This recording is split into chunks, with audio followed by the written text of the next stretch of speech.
I pledge allegiance to the flag of the United States of America and to the republic for which it stands, one nation, under God, indivisible, with liberty and justice for all. All right. Full house here. So, are there any comments from the audience? Okay. How about corrections to the agenda or consent calendar?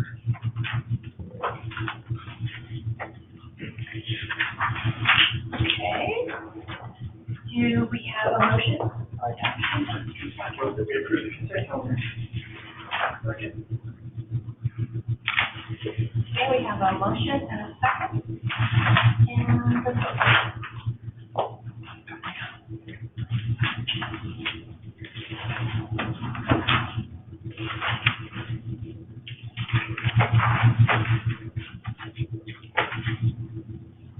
That passes unanimously. Thank you. That brings us to 6A, Seed Fund Sierra. Julie?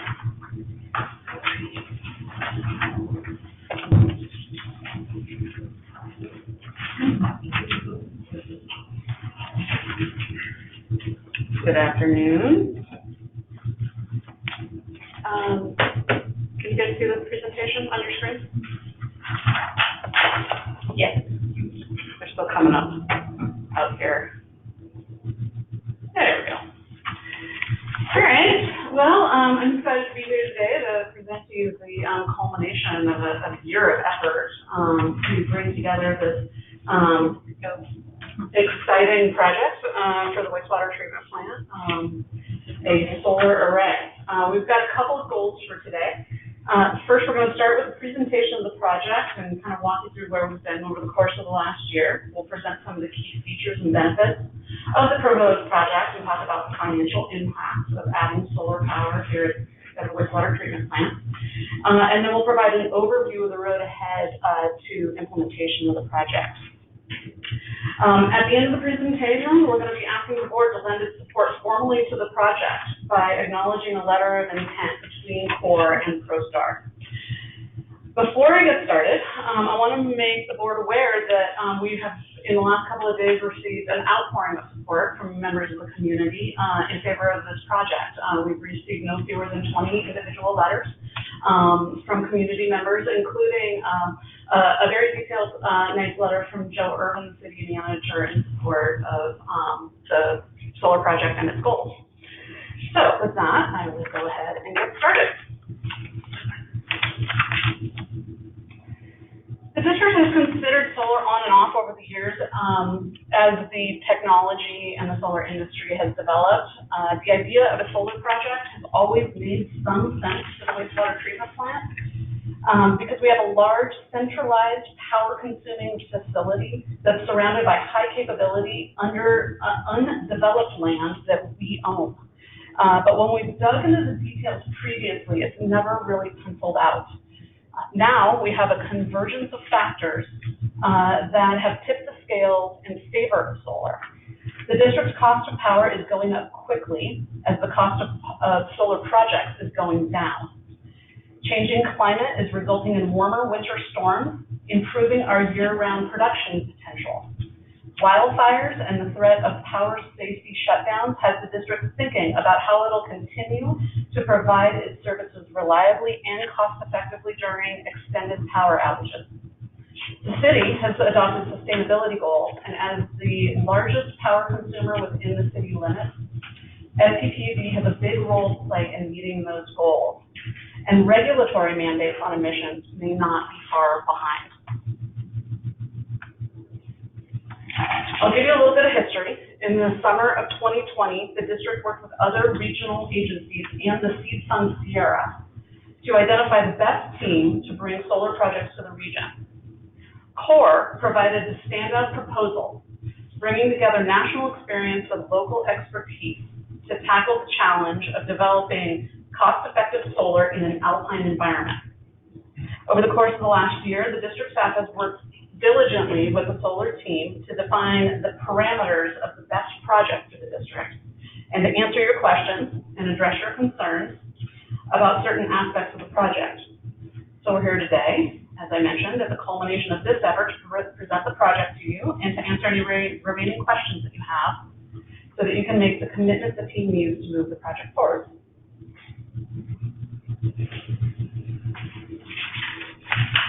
So, what will our system look like? This is a conceptual plan of our system developed for the Liberty net metering application, which I'm happy to say was submitted to Liberty last week for their review. Our actual system will be about the same size as what's shown on this slide, but it'll be located a little bit farther east. This slide lists the primary technical considerations that are going into the design of the system. We'll talk about snow country and impact on operations on following slides, but before we go there, I want to touch a little bit on the size of our project. So our plant uses 6 to 7 million kilowatt hours of power every year. We are designing a system that will produce about a third of that overall total consumption. The primary reason that we are capping our project at this 1 megawatt size is that's the maximum size array that is allowed under Liberty's current net metering tariff. What that means is that if the district, that with an array of this size, the district won't have to compensate Liberty any additional for their lost revenue from us no longer taking that power from them. If our project were any larger, we would have to negotiate a separate rate with Liberty for the power that we are generating from the array. That would take us a lot longer to be able to implement the array, and it would cost the district a lot more. So 1 megawatt is definitely the size project that seems to make the most sense for the district at this moment in time.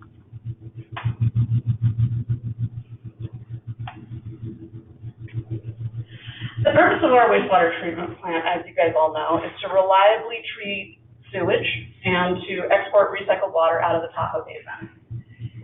Any solar project needs to be integrated into the treatment process without a negative impact on our ability to perform those primary functions. So over the last year, we've thought about the potential ways that a solar system could impact our system, and we've built provisions into the project to handle them. The biggest potential impact of this project is actually the siting of it. The solar array will be located 300 feet off the eastern perimeter of the plant, giving us plenty of room for potential future plant expansions if we need it.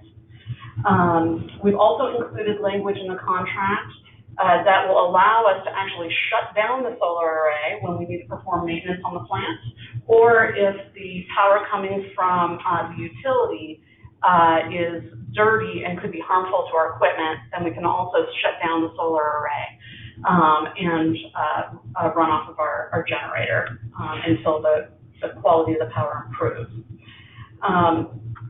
In both those cases, we wouldn't need to compensate the solar provider for any of their lost solar generation within the terms of the agreement.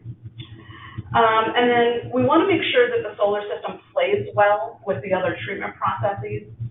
With a solar system that's tied to the grid, we don't require any special equipment in order to avoid power surges that might negatively impact the plant.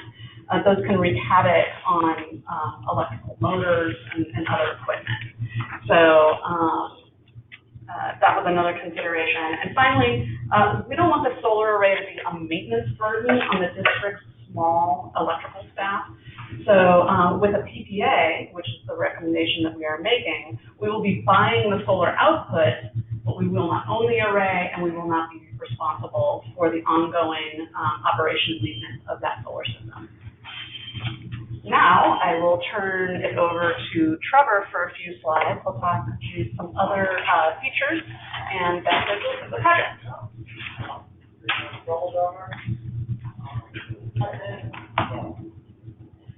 Good afternoon, Trevor Coolidge, Senior Engineer. I wanted to talk to you a little bit about the research we did of other systems that operate in snow country around our area and within the Mountain West.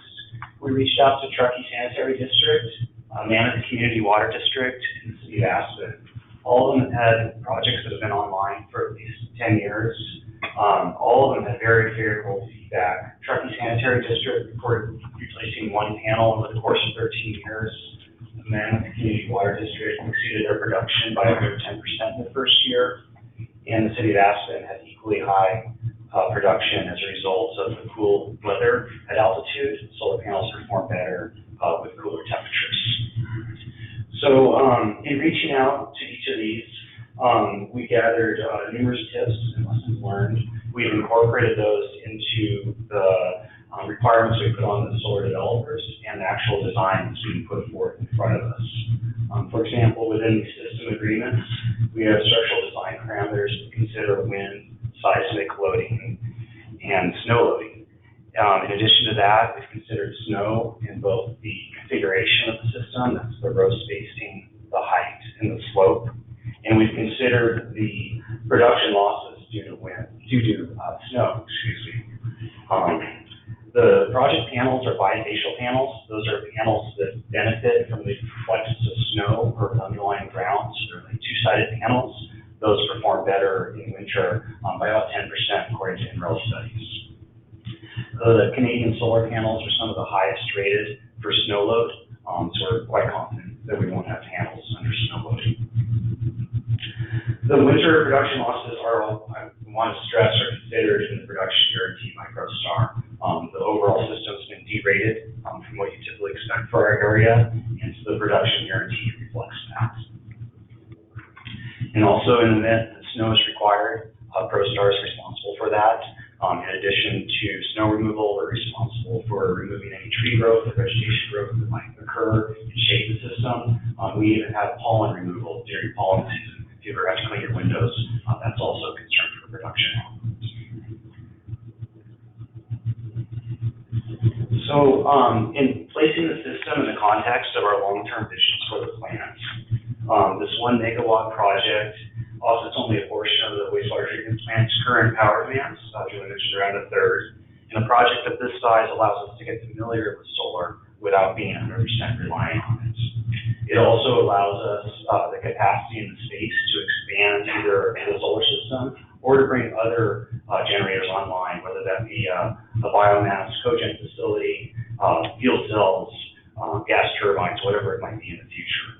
In conjunction with a battery backup system, that'll let us start to develop our own microgrid and make us more resilient, particularly with the onset of public safety, public shutoffs in our area, and ongoing winter storms. So basically, by bringing all these generation sources online, we have existing generators. We'll then have solar. If we add battery to that mix, we've got battery backup, and then we can start to optimize our equipment, whether that's efficiency or when to bring motors on and offline based on the available energy, to really be resilient through these power outages. So it really has the potential to increase our reliability and reduce disruptions in our operations.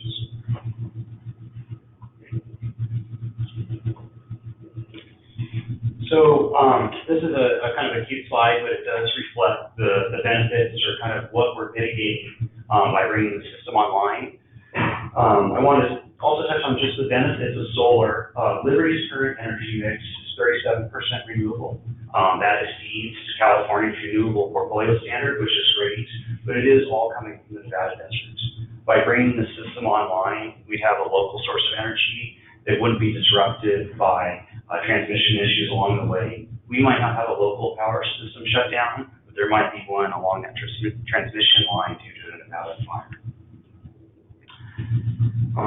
So we will have a local, reliable source of energy, and it sets us up for a more reliable future, as I noticed previously. One thing to note on this, in addition to the carbon emissions, there's some concern about the trees removing. The rate, even just on an annual basis, far exceeds what's lost through the removal of those trees. And it's equivalent to not burning 40,000 gallons of gasoline a year. So it's a lot of energy that we're talking about. Another thing to note, we are receiving a renewable energy credit from this project. We can either sell that in the future, there's a marketplace for them, or we may need it to offset either our operations or a future project. We've seen other wastewater entities have to install solar to offset the construction impacts and ongoing operations of large projects. So that'll be something we'll keep in our pocket and we'll retain as an added benefit. So with that, these are some of the green components of the system, and there's always more than one form of green. So Julie's going to talk about the financials next.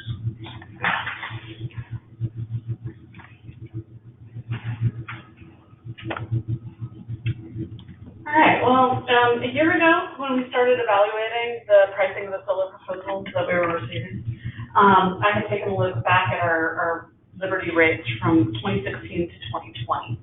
At that time, the rates were bouncing up and down, but on average, they were increasing at about 3% per year. Then, over the course of the last 12 months, Liberty has received permission from the CPUC to raise rates substantially. Consumption rates for our peak summer hours have increased 48% in the last year, and they're seeking another 19% increase on January 1. And this projection is actually low. There's another adjustment that they have turned in to the CPUC just recently that hasn't been captured on the slide. That additional adjustment would take our consumption rate to 17.6 cents per kilowatt hour, 28% higher than it is now. So as I go on to the next slide, keep that 13.79 cent number in the back of your head. That's what we're paying right now for our peak consumption power rate. So this slide shows you the PPA rates that staff is recommending to the board for the solar system. It has a 25-year term. It starts at 10.87 cents per kilowatt hour in year one, and then increases by 3% each year. So right out the gate, we're going to be almost 3 cents cheaper for the power provided by the solar than what we would be paying Liberty. ProStar provided the district with several different options for staff to consider, varying the length of the PPA term, the rate at which the price would increase each year, those are the two main variables. We conferred with Paul and our utility rate consultant, Jeff Inge, about the long-term savings offered by each of those options, and Paul agrees that this was the best option that we were offered. And so this is the option that we are wanting to move forward. The beauty of the PPA is that we're able to set the rate increase now for the next 25 years for this portion of our power. Our utility rates are highly volatile, and we have little control over how they are set. The second and third rows of this table show our attempt at quantifying the financial benefit of the solar project over that full 25-year term. But this is really hard to do since we don't know what Liberty is intending to do with our rates in the future. We've assumed that after this current spike that the rates will then kind of level out and increase modestly 3% per year as they have in the past. So on this slide, what you're seeing is a fairly minimal 25-year savings on our power costs for this portion of our power. But as you can see, just one spike like we've experienced this year is almost doubling the amount of savings we would see over 25 years.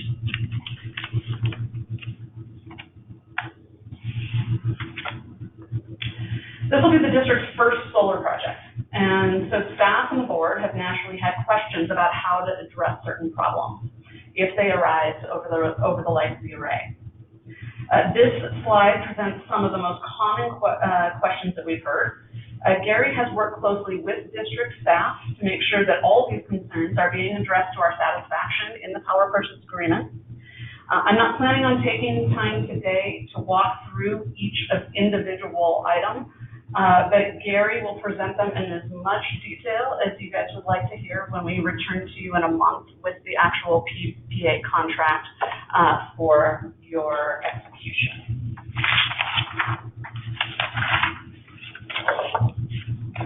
So, to summarize, staff is recommending that the district finalize its negotiation of a power purchase agreement allowing Standard Solar to build and operate a solar array on district property and for the district's sole use. By entering a PPA rather than purchasing the array outright, Standard maintains the risk for the production of the array, and staff is relieved from the need to provide ongoing maintenance of the array. The project will build a 1 megawatt AC DC capacity array, which will offset roughly 1/3 of the plant's current power consumption, leaving the district plenty of room for making energy efficiency improvements at the plant, further reducing the consumption of costly utility power. The cost of power under the PPA will increase at a modest rate of 3% per year for the next 25 years, stabilizing the district's cost for power and improving our ability to budget for this ongoing expense.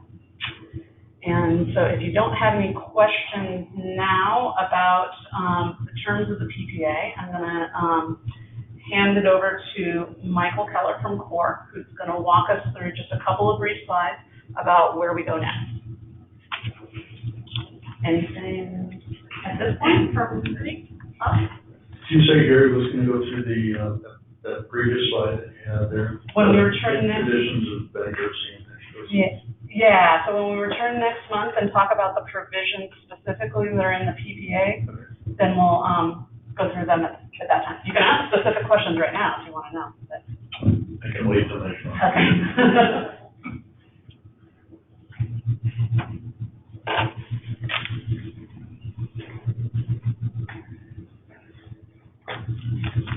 Thank you, everybody. I'm Michael Keller. I'm the Director of Pre-Construction with Core Construction. We're a local and regional building contractor here, and we're taking the lead on the project management and the due diligence, and then ultimately the construction process for this project. So kind of getting into the timeline and milestones, just a handful of things that we've already been working on over the last year, while negotiations and understanding of what the ultimate scope of work for this project needed and wanted to be, those discussions with Liberty and understanding what was right for SCPUD. We were also in the background working to help make sure that we understood the details that were going to go into this project far before it ever got to the point where we were developing that conceptual plan. So we've gone out multiple times. We've visited the site. We've begun to do some of our own investigations, just to make sure that when the information that's being provided and presented to you today was as accurate as possible. One of the things that we try to do is eliminate the risk in these type of projects by doing that due diligence early on through the programming conceptual level of the project, and then sharing that through construction. So then hopefully once you execute the PPA agreement and we can get further into the design process, we will have already bypassed a lot of the obstacles that many people face going into construction projects. So right now, we're in that pre-construction kind of pre-planning, planning phase. In October, we're going to begin that TRPA approval process. And so we've got environmental and geotech, as well as TRPA consultants online, ready to go. We have local building partners in SierraCon and JKAE, who we've brought on board to help assure that we go through this process with as little lessons learned as we need to. We've built a number of projects up in this area and understand what's kind of coming out in front of us.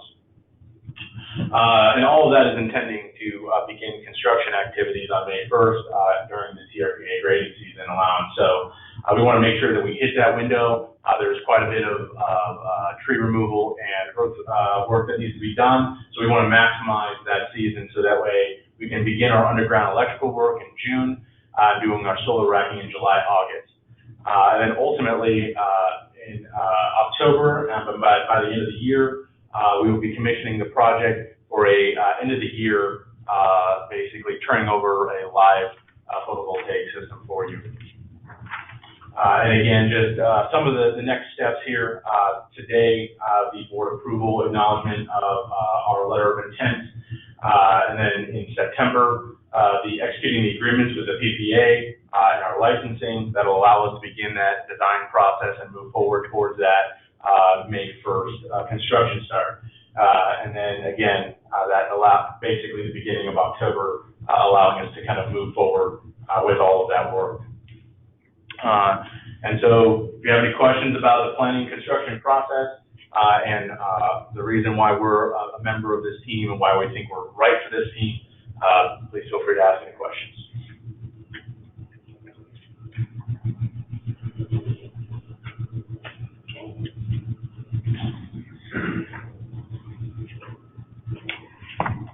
All right, any final questions before I request the action? Actually, I do, Julie. The microgrid concept, I didn't fully understand it. It sounds like, well, what happens at night on an ordinary day? So as the solar array is being proposed right now, sun goes down, the solar panels stop generating, and we go to full utility power. The array is being built battery ready. There is not a battery included in the scope of work at this time. In the future, when the cost of a battery seems to make sense for us to add that to the system, then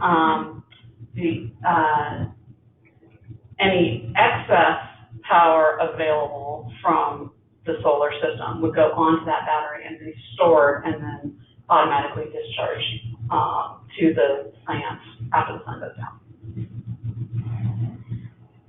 Okay, so the nighttime backup is not our diesel generators. So with a battery scenario, if the battery is large enough to, keep us running through the night, it would be all battery. We're still connected to the grid. Good. Thank you. Yes, and we're still connected to the grid. Well, you did mention that you might switch some of your high electrical usage to different parts of the 24-hour period, meaning daytime versus nighttime when rates were cheaper prior, right? Yeah, so I didn't talk about it as an operational impact, but it is actually an operational opportunity for us to revisit some of our processes and when they occur. You know, right now we do our backwashing and a lot of our solids handling at night when the power rates are low. Particularly that solids process is very energy intensive. And so we might look at, do we spread that out during the course of the day? Do we concentrate it in the middle of the day? Same thing with the pumping out to Luther Pass.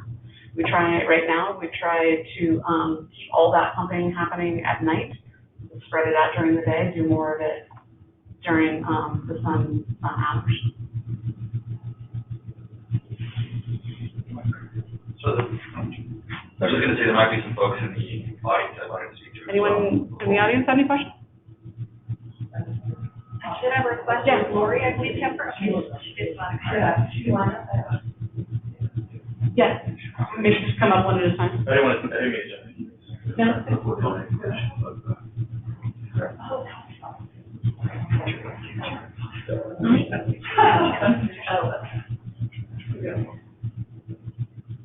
All right. Hey, thanks so much. It's my first time presenting at a meeting like this. Just want to thank everybody for your community service.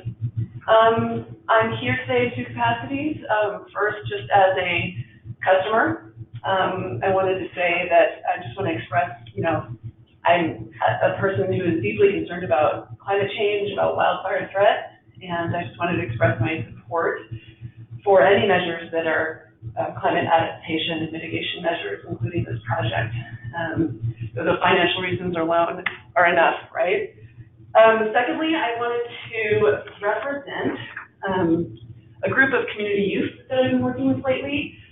I volunteer with the Tahoe Climate Change Action Network, and we do work to inform the community about great opportunities that are happening. And I took an opportunity to let these youth know about the potential of this project, and they wanted to express their support. And I just wanted to read a short paragraph from the Climate Crew / Generation Green students representing South Lake Tahoe High School.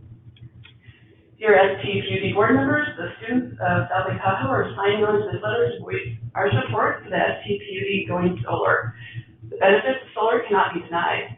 STPUD going solar is a huge win for the environment and saves millions of dollars. Saving this money is so important because we live in a disadvantaged community. Although we are young, we are already accustomed to our power being cut off when it is windy or hot. Unfortunately, we have also become accustomed to our summer skies being filled with smoke and ash as fires rage. Installing solar at STPUD will make sure that we can pump water and put out our fires when the power is cut. In addition, it gives us both pride and peace of mind that our community is taking concrete action toward addressing our climate crisis. We thank you for your leadership and taking this very important step of installing solar and toward our safer future. So again, that's the climate crew / Generation Green at South Lake Tahoe High School expressing their support for the project. Thank you very much. Thank you. I'm sorry, what was your name? And I am Sarah Letton. Thank you, Sarah. Thank you so much.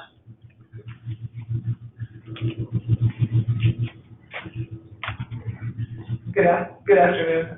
My name is Lori Kemper, and I just met Sarah Letton, who I've talked on the phone, but because of COVID, we haven't actually met in person. So thank you for providing this opportunity for us to connect. I also just want to thank you, President Sheehan, and all the members of the board that you've been looking into this. So my name is Lori Kemper. I'm a licensed civil engineer. I worked for the Lawn Water Board for 33 years. I've been retired for 4 years. And I've been serving on the Lake Tahoe Unified School District Board. So I'm here wearing a couple of hats as well. Ratepayer for 34 years. I just want to support what you're doing. I think it's wonderful and it's exciting. And I heard somebody say, we can do hard things, and it's like finally we're here, and it's great. So I want to honor you and encourage you to take these steps forward. I just want to let you know that the Lake Tahoe Unified School District, basically because of the influence of the group that Sarah Letton was just talking about, the students, the district last year, we did adopt a resolution regarding our responsibilities to, our commitment to reducing our carbon emissions, as well as increasing climate literacy within the K through 12 curriculum. And so I just want to continue basically to work together in the community, and I think it's great the city's also supported that, so I look forward to working with you in partnership and in future collaboration, and there'll hopefully be opportunities for students in our community to learn from this project and be able to see it, and it's also part of new curriculum that the district is supporting to support environmental engineering as well as just natural resource curriculum. So there's opportunities, hopefully, for careers for our community, whether they're in engineering or wastewater technicians. I saw that John Teals will be talking about staffing later. So I think, that there's a great opportunity for the district to work with South Tahoe Public Utilities District to work with the school district in these ways for our community, our students to know that what kinds of jobs are available and what it takes to get to them and what we can do to serve our planet better. And I applaud you all for your community service and the work you do to protect water quality and the environment. So the time is now for action. So thank you. Thank you. Thanks, Lori.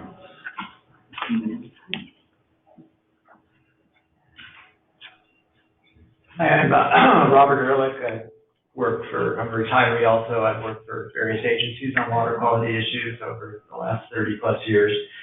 And I really appreciate the district's efforts to help meet the cities and the area's clean energy goals. And it's really important, being the largest power consumer, that you guys are working on local generation issues.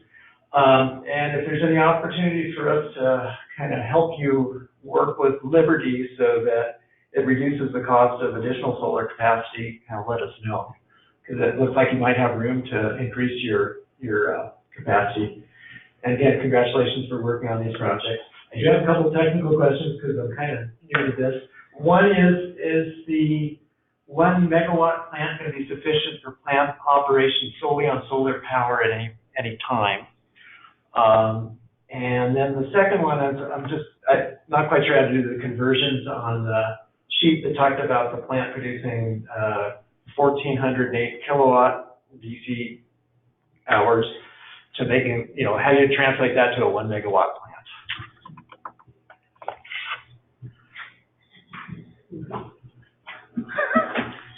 So the DC question is 1.4 megawatts DC, which is equivalent to 1 megawatt AC. Okay. So that's the easy one. The question about whether we'll be able to power the whole plant at any time with just solar, it depends on what we're running and how. Yeah, so I think that'll be the next step, is really looking at our load pattern and figuring out the most beneficial way for us to make those changes. So, there might be some other benefits of moving things from one time of the day to the other, beyond just whether we're immediately using the solar in the moment or letting it flow onto the grid and then back, which is kind of how it'll work. If we don't use it all in the moment, then it'll flow out onto the grid and then we'll be able to use it later. Anything else from anybody? Dave, did you have? I did. So I want to thank staff. I had a number of concerns coming into this meeting, and the first one is this is new for us, and it's really new in South Tahoe. You don't see another array like this here. And typically when you do something new like that, you pilot it. You do a small scale so that if it doesn't work, you haven't spent a lot of money. So I raised a concern that we should look for examples in a similar, snowbound climate with pollen and all the other things that we have here. And so I appreciate staff reaching out and finding these examples in Truckee, Mammoth, and Aspen. That's a pretty good surrogate for a pilot study. So that satisfies my concern there. The reason I care whether it works or not is you may wonder if the ProStar group is really on the hook for this thing. If it's a third-party contract and all we're doing is leasing the ground to them and then yielding some of the benefits, why should we care? Well, the reason is if it doesn't work, number one, we may be relying on the power and we may be in the cold someday if it doesn't work.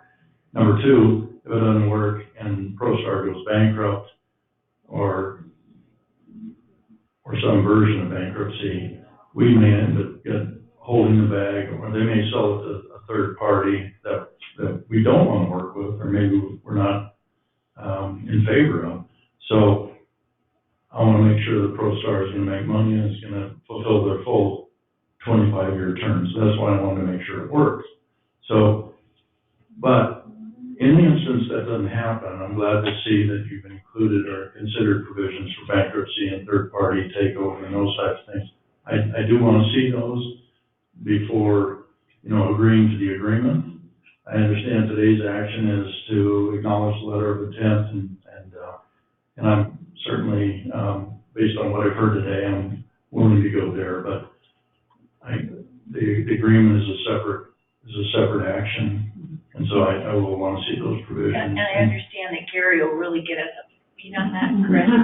Yeah. Yeah, we're still negotiating with Standard Solar, but we just had a conference call yesterday, and we have narrowed the issues that are to be resolved. I mean, we're pretty close on that now, and so once we get those nailed down, within the next meeting or two, we'll come to you with a presentation on the key terms of the power purchase agreement.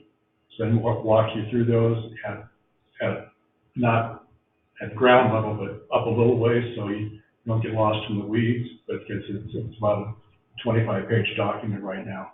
But we've understood and listened to your questions from before, and we'll include all those in the discussion and hopefully answer all your questions and make you feel comfortable with what's been negotiated so far. And if there are any particular terms that you're interested in, you want Gary to touch on that weren't on that slide, just let us know in the interim and we'll make sure that they're included in that presentation. When I saw on the slide, it would answer my questions if I just understood what was behind the line item. So, I'm really, really happy that staff was very responsive to my earlier comments and came here prepared today and covered these things. So, thank you. Thank you. I think we might have one more member of the audience who wanted to speak. Hi, I'm Sue Chandler. Basically what I was going to say has already been said. Thank you very much for considering this project. It's something that I think is good for our community, both financially, socially, and certainly environmentally. And any of you that did have time this morning to listen to the Lake Tahoe Summit. It was exceptional, and you can get it online by going to tahoefund.org.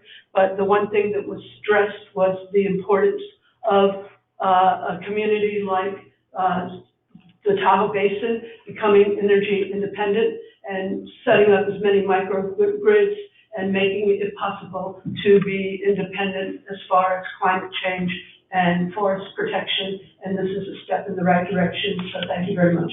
Thank you. All right, did we get everyone? I just want to quickly say, just obviously, thank you for everyone for attending, and then, I really just want to highlight staff and the board, honestly, and kind of the collaborative effort. It's always just a great pleasure how we work, honestly, where you provide questions, responses are immediate and detailed, and just a really, collaborative effort between everyone in this room and the community. So just really positive thing to be a part of, so thanks so much. Yeah, and I echo what Nick said, it's heartening to see members of the public here. It's nice for us, we don't often get that. Actually, I thought they were here for the phone call. Yeah. It's really important stuff. Yeah. All right, shall I read the requested action? Please do. All right. I'm here to request that the board acknowledge the letter of intent between CORE and ProStar to develop a solar project for the South Tahoe Public Utility District and direct staff to continue negotiations with Standard Solar, CORE, and ProStar for the power purchase agreement and development of a solar project at the wastewater treatment plant. Can I make one change to that? You want to delete the changing R?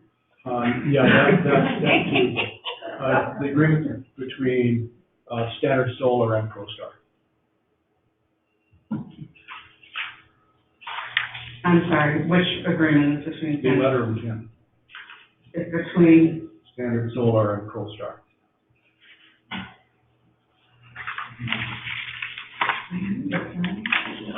oh, yeah, you're right. Okay, I'm gonna start over. Acknowledge the letter of intent between Standard Solar and ProStar to develop a solar project for the South Tahoe Public Utility District and direct staff to continue negotiations with Standard Solar /CORE/ProStar for the power purchase agreement and development of a solar project for the wastewater treatment plant. I move to approve. Second. Have a motion and a second.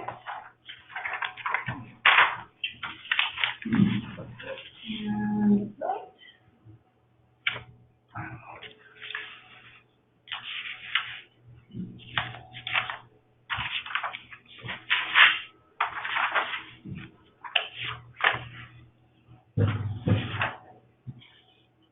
And it passes unanimously.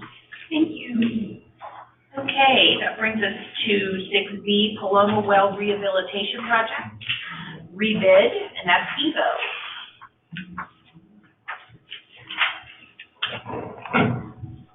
Right, good afternoon, board members. I hope you received the memorandum that I sent out yesterday evening, or I guess it came to you possibly this morning. Did everybody get that? So if you had a chance to read the memo, what I tried to do is summarize pretty much the work that we've done over the past month since mid-July, when the board authorized staff to move forward and try to negotiate a new contracting out with Zen Industries for this project. The approach that we've taken through these negotiations is first to get clarification on items that in the original bid were misinterpreted.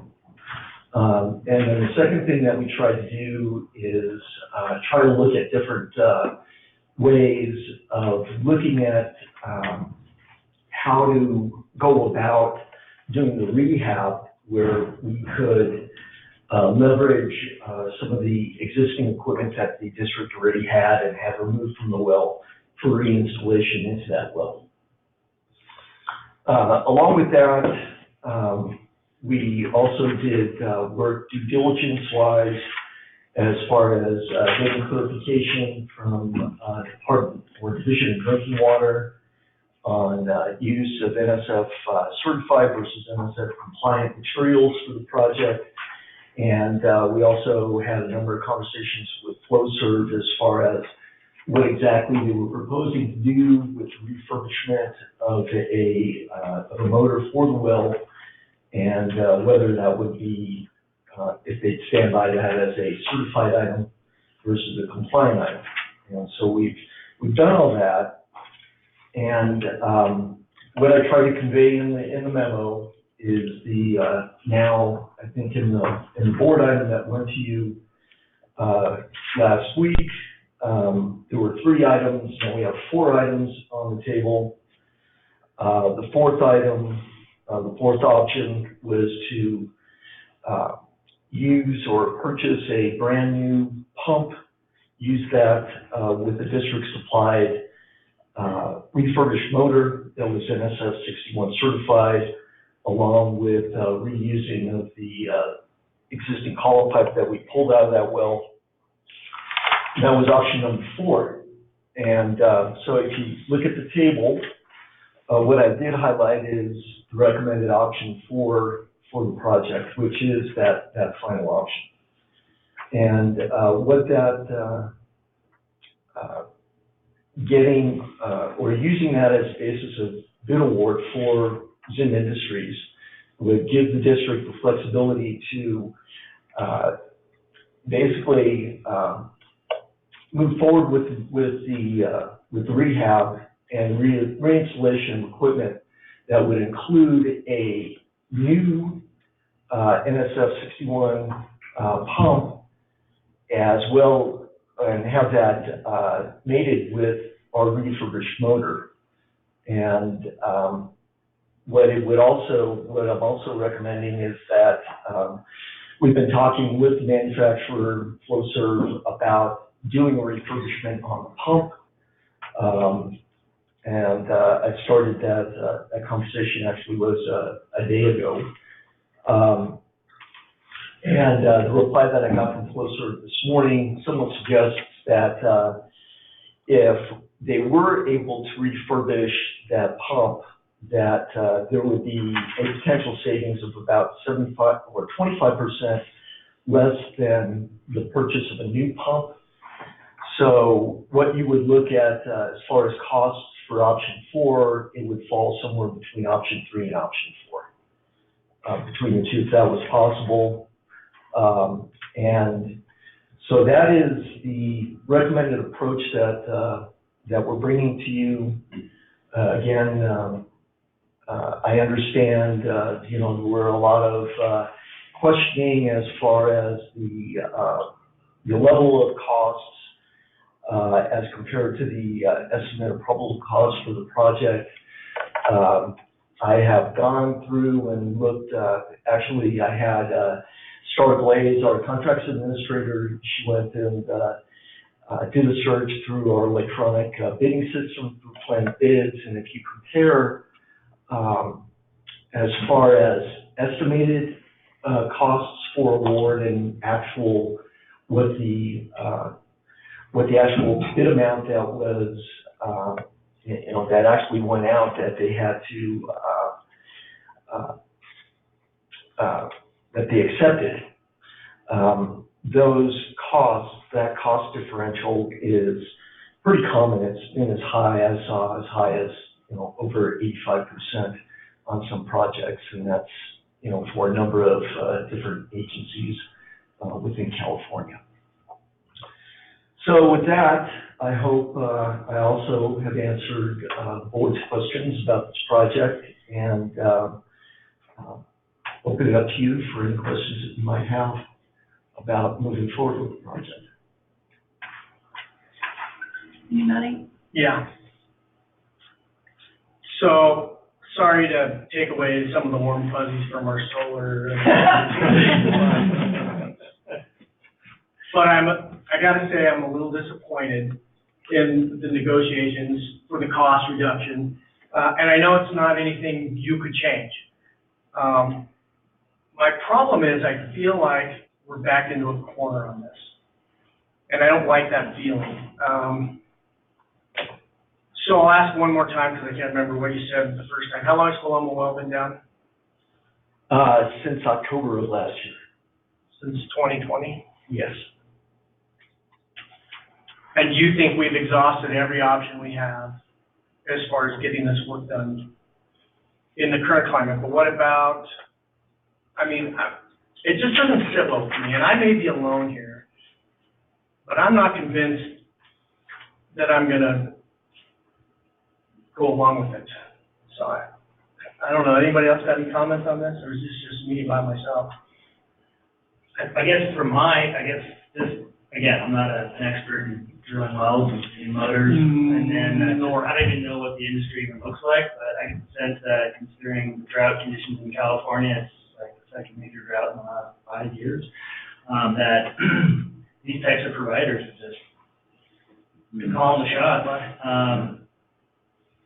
I don't know, that's just my impression. Is that your feeling? I think the biggest thing, and it's not just getting people to do the work, which is difficult, it's the long lead times that you're looking at these pump and motor sets. If you look at the lead times, they're, on the order of 9 months out. So if we don't move on this, okay, there's no way that we're going to have that well available to us next summer. So I think that's an important thing to consider. If you want to hold off until the economy or the bidding climate improves, nobody knows when that's going to happen. But if again, I don't like to feel like I'm pushing you into a corner. But I don't mean us as a board and you as a hydrogeologist. I'm just thinking, I'm feeling like the district is kind of being pushed into a corner. Yeah. Because you only got one bid, and that was a really awful bid. Yeah, well, looking and comparing to bid results, through Planet Bids, it was not really that awful.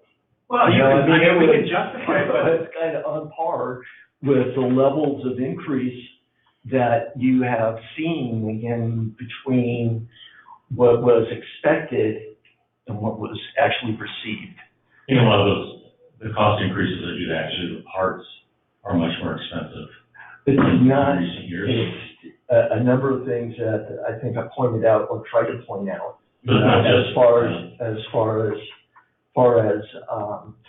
lead times, as far as product shortages, you also have increased costs of materials, basic materials like copper, steel, things of that sort that they rely on, cost of oil increases, all of that stuff contributes to these inflated prices that we haven't really seen these kind of big jumps, in quite a long time. And again, the estimate of probable cost, I made that up in early or late 2019 or early 2020 with the best available bids that I could find. And, you go out for bid in 2021 and, that's what happened. Yeah. I was curious, so I just, reflecting back on when this was originally presented, and you came to us and said that the bid came in, they backed out. What was their original bid, and they ended up backing out on and wanted to renegotiate it? It was around at the same level as option one. Option one is pretty much their base bid, but. So we got them down 100,000. Yes. And there was like an error, was like a zero or something, they dropped off or something. Yeah, they didn't provide a full cost for the pump and motor set. I was going to say, I actually empathize with what Chris said as far as kind of the feeling wise, because at some level you're just left without kind of any bid to compare against meets kind of no negotiated power. And so some level kind of leads well to, kind of Chris's concerns meets the cost benefit, if you will, about what we know about the other wells in the area meets not having Paloma well ready by summer of next year. That's kind of how I see the equation work, you know, shaking out for me. I have a couple of, I think the other thing is the inflation numbers that you see in the paper have not caught up with reality yet. What we're really seeing on the ground is an order of magnitude greater. So you think waiting would cost more? Everything's more. Labor's more. If you can So therein lies you can find the them. bet. Yeah, you saw Julie's data earlier on the power cost. Everything is just, it's kind of, it's a little mind blowing, and I think it's just kind of where we are. We did this thing competitively, and, you know, we did what we could. I think this is just where we live now. So I think this is a real wake-up call that we gotta look through the CIP then, and in our long-range financial planning, and start planning on this kind of you know, escalation costs across the board. Okay, Evo.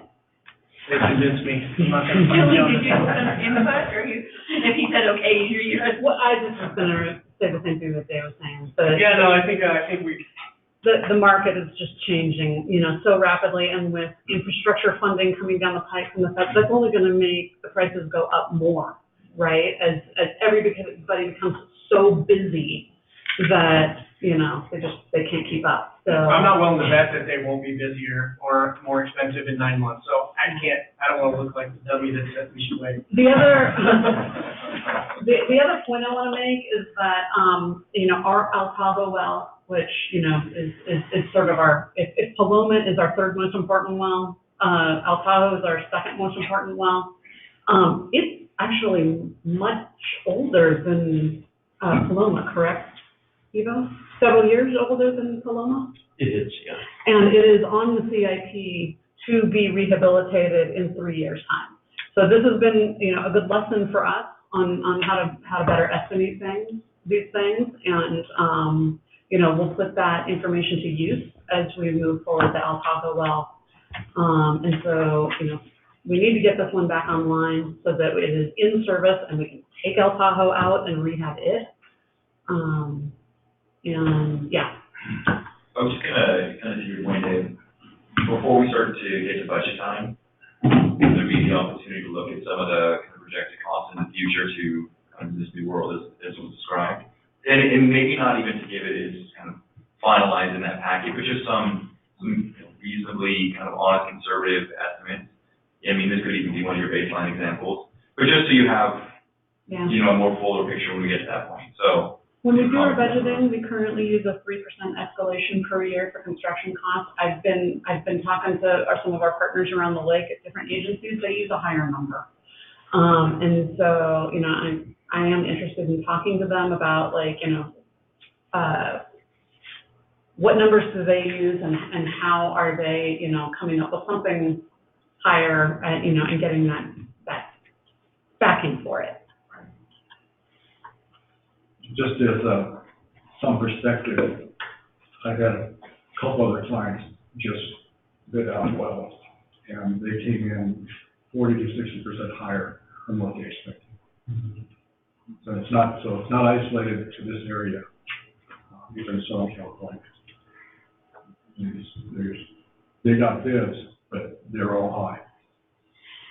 That one was 100% higher. It's not 120. That's all.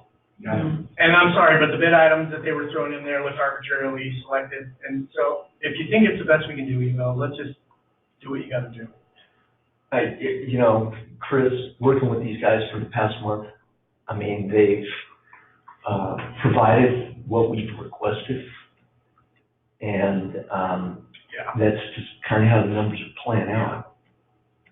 I don't think it's worth any more argument about, honestly. I think that there's a great point. I mean, the basis for future projections are being made right now, you know, because really the numbers are still coming in, you know, as Gary said, and so, you know, maybe next year, you know, you have something to look back on. And, you know, and I could be right, and this could all go away, but I don't want to take that bet, honestly. I don't think it's a good bet. Yeah. I think Dave's right. And how much is the new infrastructure? I mean, I think to Julie's point, it's gonna get worse before it gets better. Yeah. Given what's just recently been approved and what's likely to happen next. Well, the $1 trillion bill, yeah, and there's more on top of that. Love coming. And there's another lesson in when you get into a hyperinflationary period like this. Every year is your enemy. So a lot of times there's a tendency to try to chase free money, grant money, those types of things. They can add another year or another 2 years or another 3 years to a project. Well, those 3 years can gobble up any benefit of that free money. So, I think as we evaluate projects, we really want to be thinking about the timing of it, because the sooner the better in an inflationary period. It leads you up if you let the state or the federal government, people that work with the Corps of Engineers, for instance, you're subject to annual federal appropriations if you got a 10-year project, and, the local share can be much higher than if you just did the whole job yourself. So, anyway, something to think about.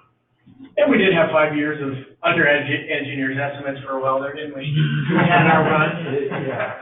That's gone, but we had it for a while.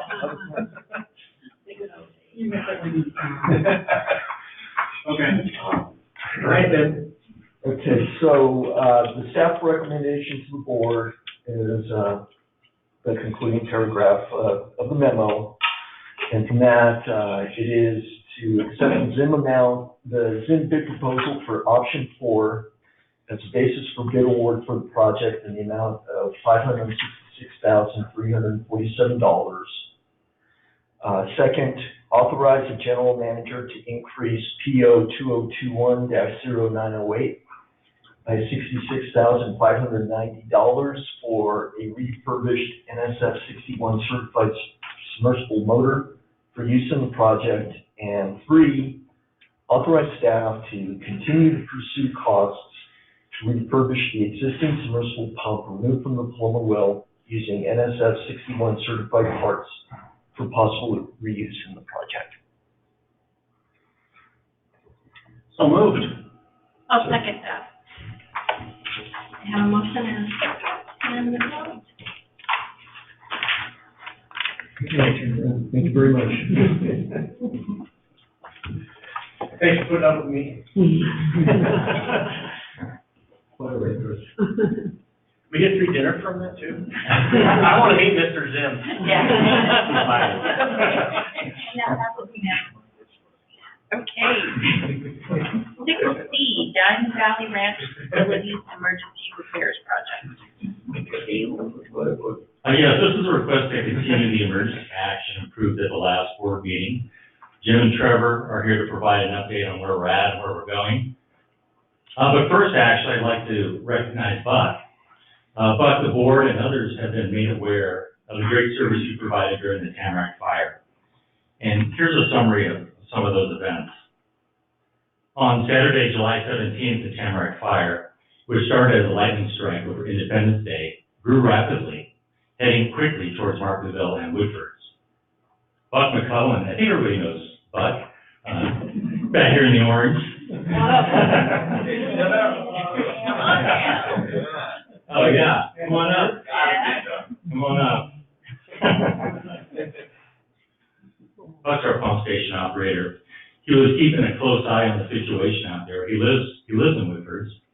And when the mandatory evacuation order was issued for his home there, he immediately began coordinating with Jim Hilton, alerting him to the imminent threat and keeping him fully informed. And while in the midst of evacuating his own home and relocating his family to safety, Buck continued to keep an eye on district facilities. As he patrolled Diamond Valley Ranch that evening, he observed the fire advancing quickly towards the district's shop facility, which is about 1,000 feet west of Harvey Place Reservoir. Buck then called in a 20-man strike team, but he immediately began fighting small fires around the shop. The strike team arrived and joined Buck in carving out a fire line around the shop and weighing down the surrounding vegetation. As the flames closed in, Buck and the strike team were forced to evacuate. The next day, Buck returned to find over 600 acres of the district's property, our forested area, much of the area around Indian Creek Reservoir and Harvey Place, really almost completely decimated. But the fire line he and the strike team installed worked, and the shop was unharmed. Buck's professional firefighting background and knowledge of the Woodford area and the DVR property was integral to saving really millions of dollars worth of district facilities. You know, the building, many pieces of equipment, machinery, tools, and equipment in and around the shop. So today, we are proud to present the first ever award of distinction to Buck McClellan for going above and beyond the call of duty to protect district facilities.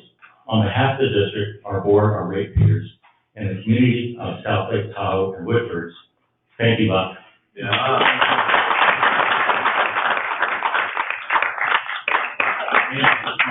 Buck, you gotta go up there. Sure. Sure, Bob. Yeah. Where am I at? Go back. It's in the mail. Sounds like the first chapter of a really. We have a, Oh, yeah. perfect. We have a rare one coming. Oh, Well, you can. I just want if I can, I'd like to thank Buck as well. He gave John and I a tour of, kind of what happened down there and, above and beyond, showed us all around the DVR property as well as, got us into Markletville, actually while the fire was ongoing. There were helicopters actively dropping water. And, so really appreciate, your time, Buck, and showing us around and giving us kind of insight of what was going on there. Cool. And I want to let you guys know, I mean, Jim, Chris, everybody at the district my phone was blowing up. And they weren't concerned about the district stuff. They were concerned about me and my family. So I just wanted to let you guys know that. I mean, you've got a great culture here, and happy to be able to help out. Thank you. Thanks, Buck. Thank you. Thank you. Okay, on to the action item. Let's get some updates from Jim and Trevor. So I'll start, we were able to award a contract for the debris removal to White Rock Construction.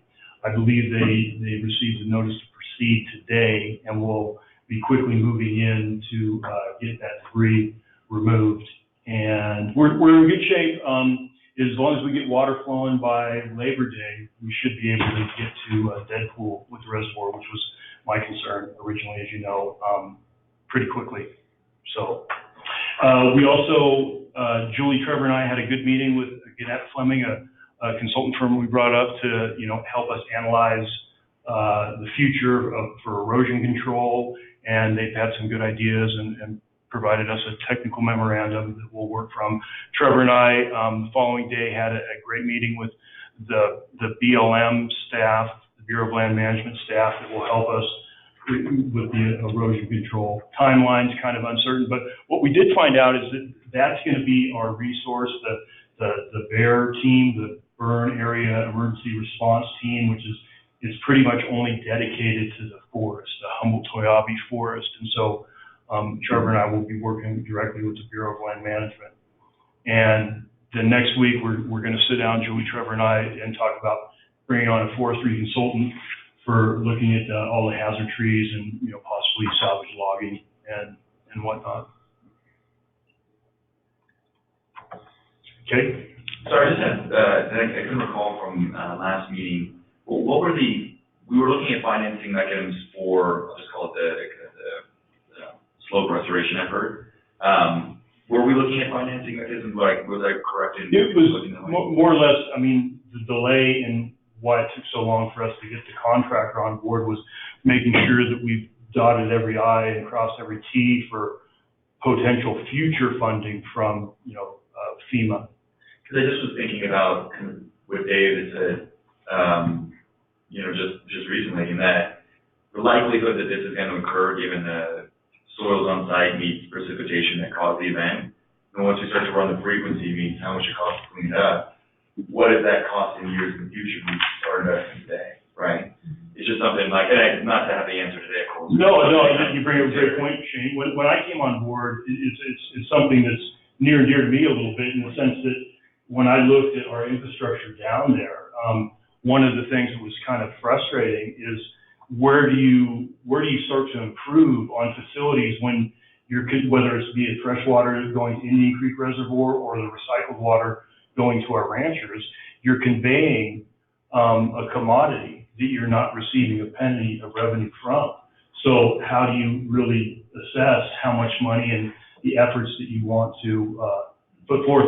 We brought in Gannett Fleming a year ago just to help us assess just that question. That was obviously before the fire and before the burn scar that, exacerbates what we're going to see in the future.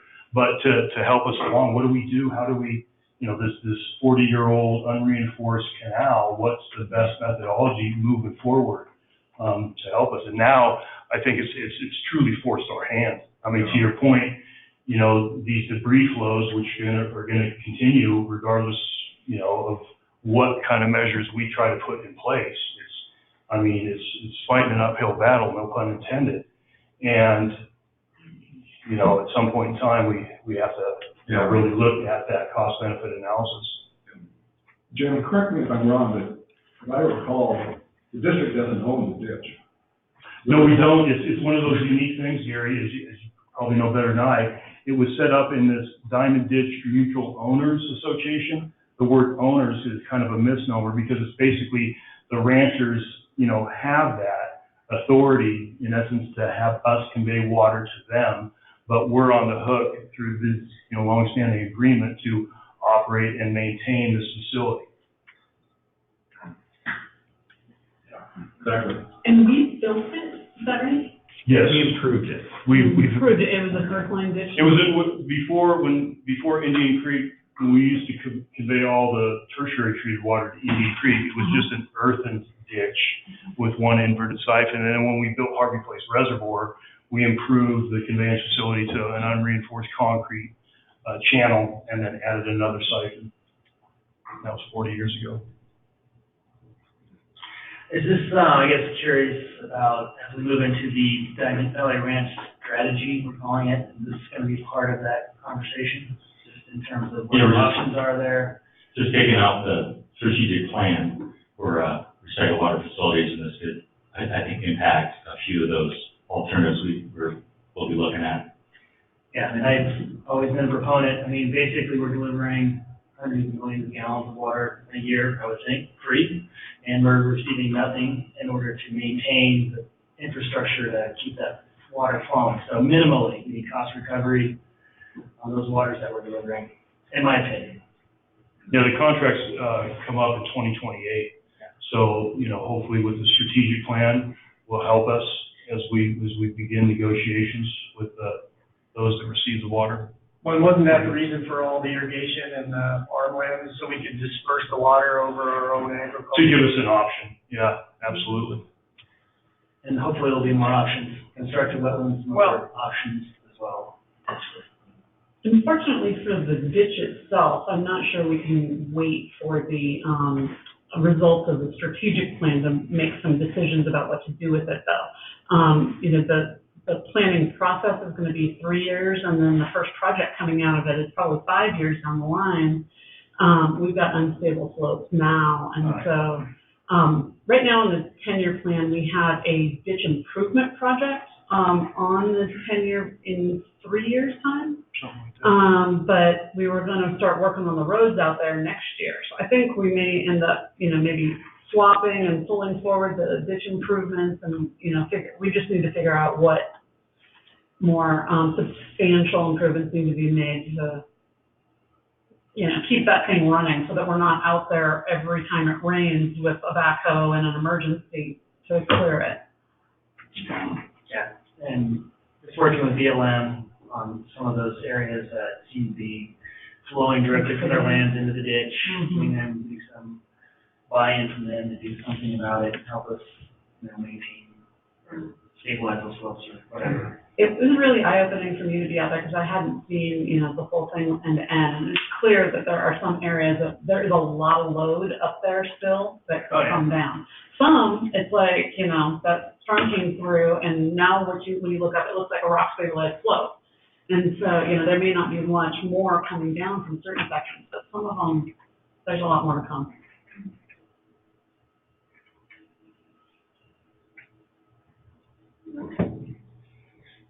Okay. Anything else? Is that our, Trevor, do you have anything to add? Unless you have questions. I just have a quick one for Trevor, just, what's the volume we're pulling out of there? We're estimating about 900 to 1,000 cubic yards, and actually, I'll come up. Thank you.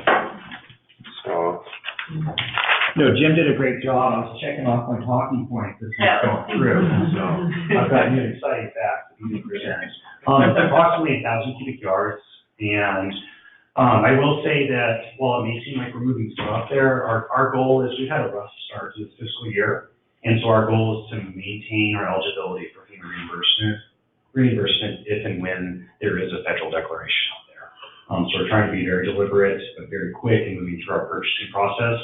We were able to use the emergency declaration that you created on the 5th to move forward within a week, issue an RFP to 3 contractors. We actually received 3 proposals back, and then White Rock is one of those. We notified them last night. They're mobilizing today, and they'll be out there working tomorrow at 8 a.m. And then we also felt like normally we end up getting out the T&M sheet, so we're tracking every piece of equipment, every person on the project, they get their markup. In this case, we actually have fixed prices. They're going to be working against per cubic yard or per linear foot of cell fence. We felt like they were very competitive. They came in at $135,000. The second proposal was at $139,000, and then the third was at $300-something thousand. So we felt like we're saving money even if we're not reimbursed. But if we are eligible for reimbursement by going through this process of getting unit pricing, we stay in the graces of FEMA. So I wanted to share those numbers. What are we going to do with the removed material? Is it going to be on site or what are we going to do? We're going to keep it all on site at the ranch. We actually have 2 different proposal prices for that. One is materials removed from this concrete line ditch and cast on the other side of the access road, and another is for locations where there's a downstream waterway where we actually have to truck it or relocate it onto another site at the ranch. We can potentially access that fill at some later date with some other project down there potentially?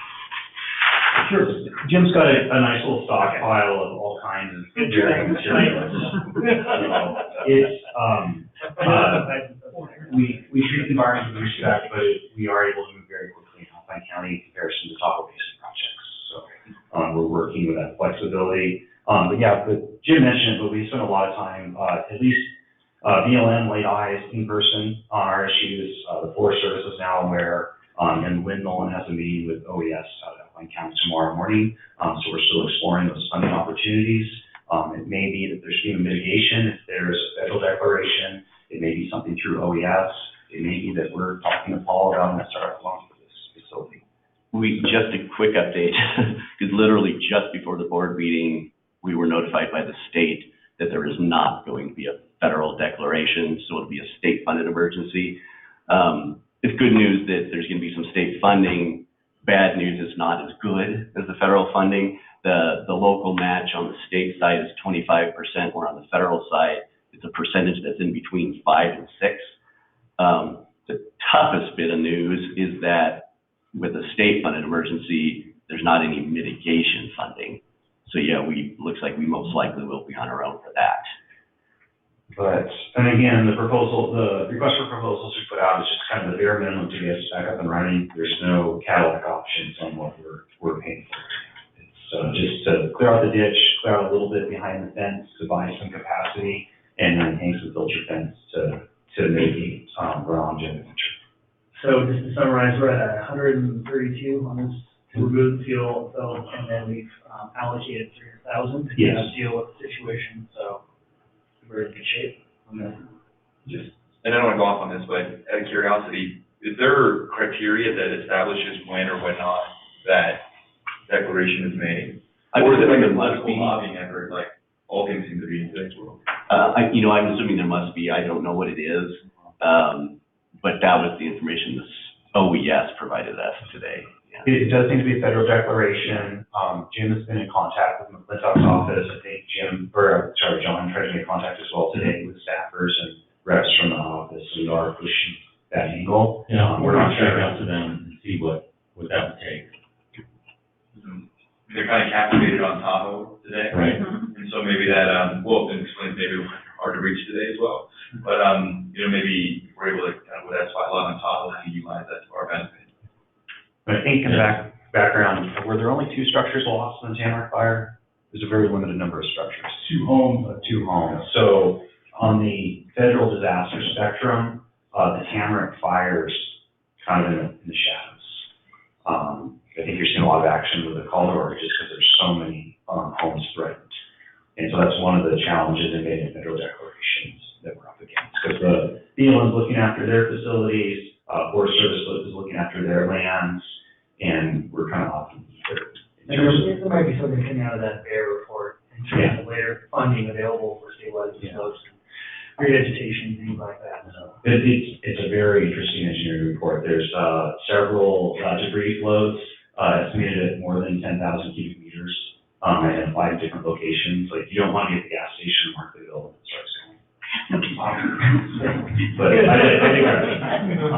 But that's our update. If there aren't any other questions, I can read the requested motion and we can continue the emergency. Sure, please. Okay. So we're requesting to continue the emergency action to repair the Diamond Valley Ranch facilities per resolution 3193-2. I move to approve. Second. We have a motion and a second.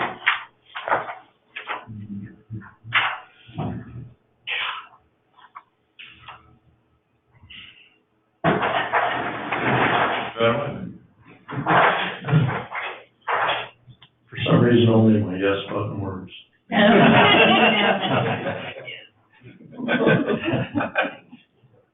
Excellent, thank you. Thanks, Trevor. Thanks, Jim.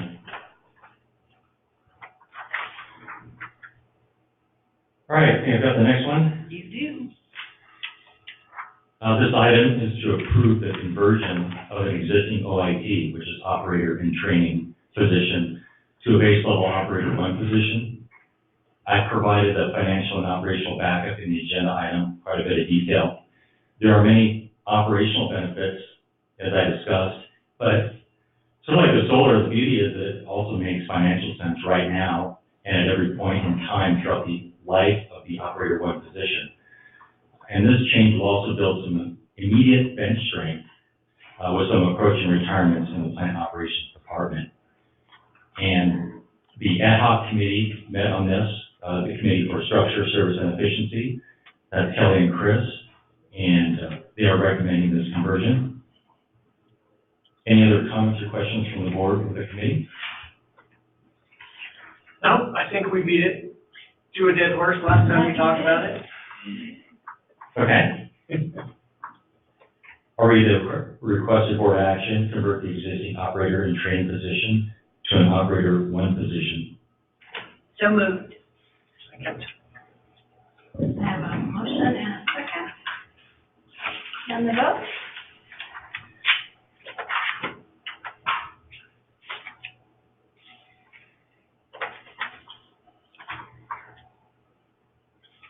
And that passes unanimously. Great.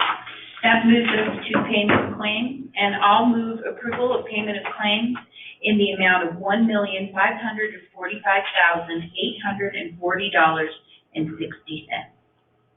Second. We have a motion and a second. And the vote.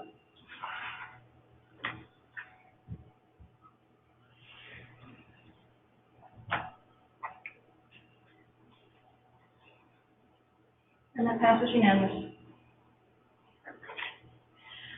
Okay, that brings us to standing and ad hoc committees and liaison reports. And as the item B, Chris and I met, and there's really nothing to say. We've already acted upon it. Yeah, already. The solar committee meeting, and we have the same thing, so we already acted on that as well. Is there any board member reports? Ops committee, did, yeah, and, just a rather routine, going through the projects. There was a sewer leak down in the Talaca State that, as it turned out, it was a lateral. It's not ours, but our crew fixed it, so that was a good thing. Shane? Yeah, no, it was good. We did get some more update on the Tamarack Fire reflow. We acted on that again today. Trying to find anything else in here that was significant to Loma Well.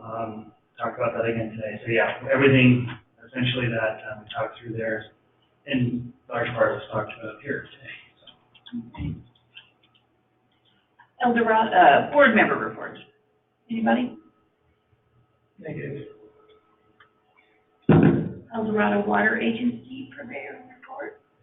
Yes, we did have a meeting, last week on, Eldorado Water Agency, and, the main item of discussion was the,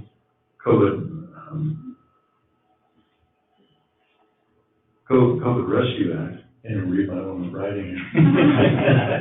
And, basically, Eldorado County got a pile of money, and South Lake Tahoe got a pile of money. And I think, John, you've got people on this thing. It sounds like they've got a call for projects, there are deadlines, and I don't know where we're at on that. But maybe you could fill that one. I'll have an update later. Okay. Thank you. Staff and attorney reports. Doesn't look like we have anything. That brings us to general manager. Okay, thank you. A little bit on staffing. We interviewed 5 candidates last Thursday for an underground repair sewer position, and we ended up selecting our own Casey White, who's coming in from the water crew. So congratulations to Casey, and we're thinking about how to best refill that vacancy on the water crew now. And also with your approval of the OIT conversion, we'll be discussing the appropriate recruiting effort for the operator 1 position. A little COVID update for you. We have 2 employees out due to COVID symptoms and awaiting test results. And right now we have no employees that are out and testing COVID positive right now. You probably noticed we're back to wearing masks in common spaces, requiring the public to mask up when entering the customer service office, but we're remaining open.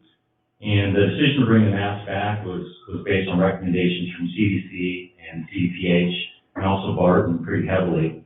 Although there is still no strict requirement to do so from the state of the county, we felt this was the best to be maybe a little safer indoors in common spaces. So our next item is ARPA, the American Recovery Plan Act, the COVID recovery funding. And I mentioned before, the city and the county, and Dave mentioned it, the city and county will be receiving ARPA funds directly. I think it is $5.1 million at the city and 34-something million at the county. As a special district, we do not. So we're working with the city and county to try to get some things funded. We submitted funding requests to both the city and the county. In both requests, we indicated that the funds, if received, would be used for the installation of additional fire hydrants, about 72 fire hydrants in all, depending on the level of funds received. We made both of our requests scalable. So the parts for a hydrant is about $8,000. So it's scalable at $8,000 a pop, essentially.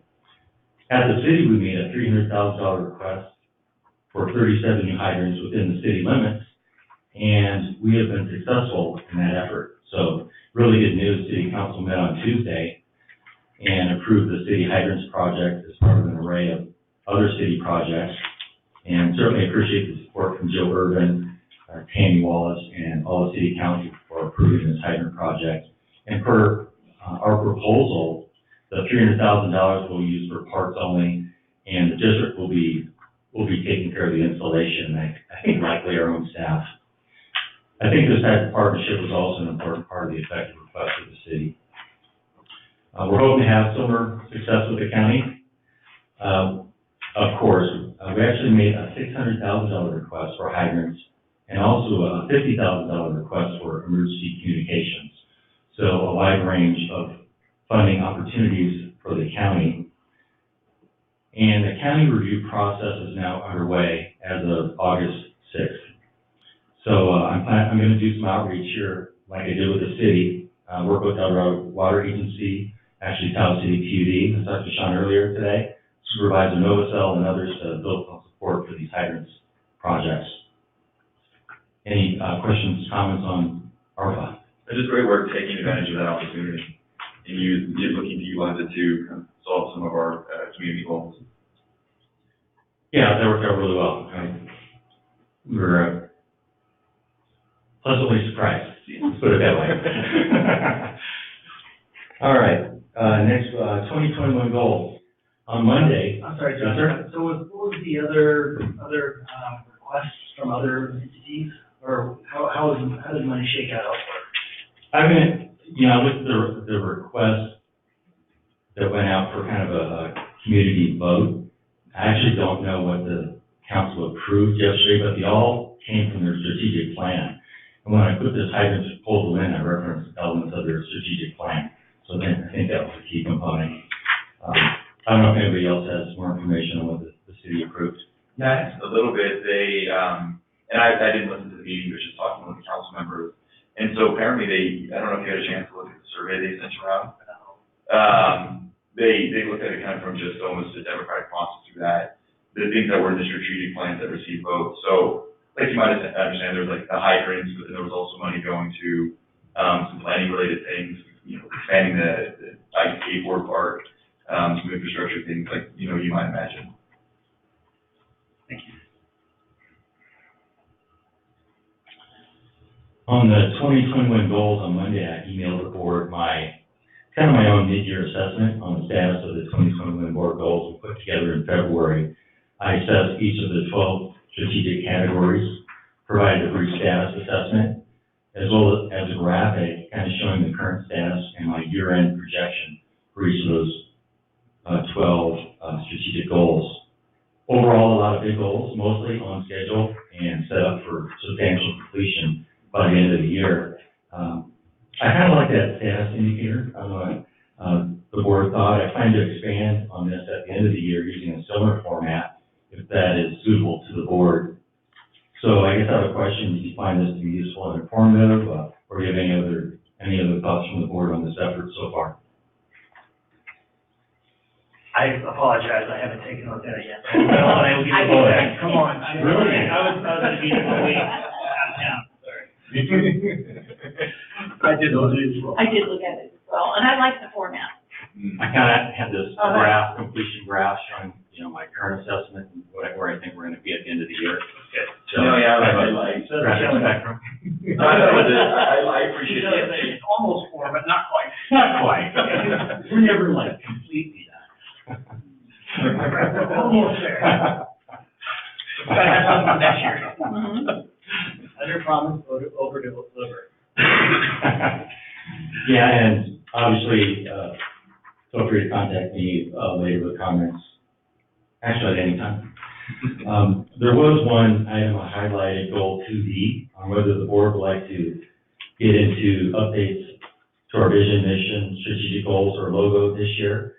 And I put a comment on there that perhaps we have enough going on right now, and we could possibly revisit this next year. But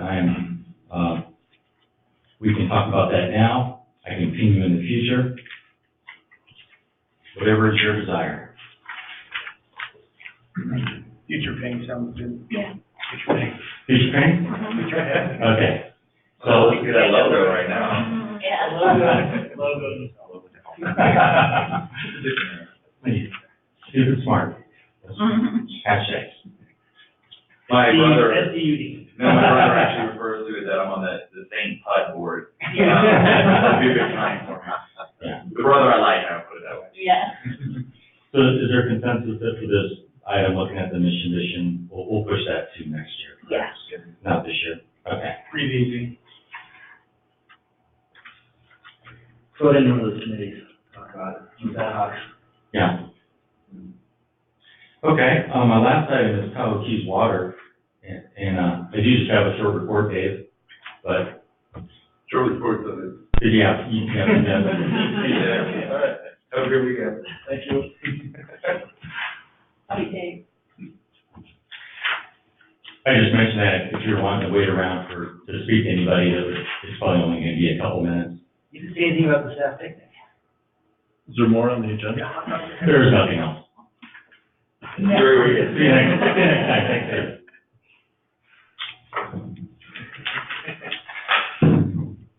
All right. Change it. We're not invited. Invited me, change the body. Oh, we have a virtual picnic coming up on Wednesday. Virtual picnic. So, Barbecue here and hot dog? yes, that's right. Hot pocket. Yeah. We could, yeah, let's push that out to the board, welcome to participate. We'll have kind of a annual board presentation. There's no. It's like a web meeting. So I barbecue at my own house. I think, I actually think we're bringing supplies out to each of our crews. So we can kind of have lunch, in their own areas. Where's IT gonna set up? Awesome, anywhere, all over. You can have a chili cook-off and everybody wins. Because everybody takes their own chili. Yeah, the last picnic I went to, it was, I forget what the theme was, but there was water bins. Oh, yeah. Yeah, that's one here. And it was in here. Yeah. We had a dump tank one year. Oh, we gotta get John on it. That's okay. We had one at St. Teresa's at the picnic. And Dennis got in, and you should have seen the line. I mean. Oh. Yeah. It was all over town. Okay, Tahoe Keys Water, we met with Tahoe Keys again last week, talking about potential long-term water supply alternatives from the district. And we are working with them still on an engineering RFP. This is for outside engineering services needed to assist in the development of these alternatives. And again, this work would be paid for by the Tahoe Keys by way of a reimbursement agreement, which this board has already approved and will be going to the Tahoe Keys board on August 26th. And back at the Keys, still their primary supply is well number 1, which is then supplemented by the Lucan dinner time. And they are continuing work on the uranium treatment systems at wells 2 and 3. Again, expecting those to be completed and go online this month. The district has not supplied any water to the Tahoe Keys through our intertime. So that's really the latest on the Keys. Unless there's any other questions? So they're almost on their own 2 feet again. Seems like it. Yeah, I mean, they've got some limited hand watering, drip irrigation, hand watering going on out there, but no turf irrigation. And you might have covered this in previous meetings, but they're looking to sign the agreement end of this month. And then is there a timeline after that, or we're just kind of as it goes? We have some ideas. I mean, I think once this, the engineering RFP is completed, it's probably gonna be a month, 6 weeks probably to find a consultant. We're looking at up to 3. Yeah. And then, I'm thinking, at least 3 to 5 months for that work to be completed.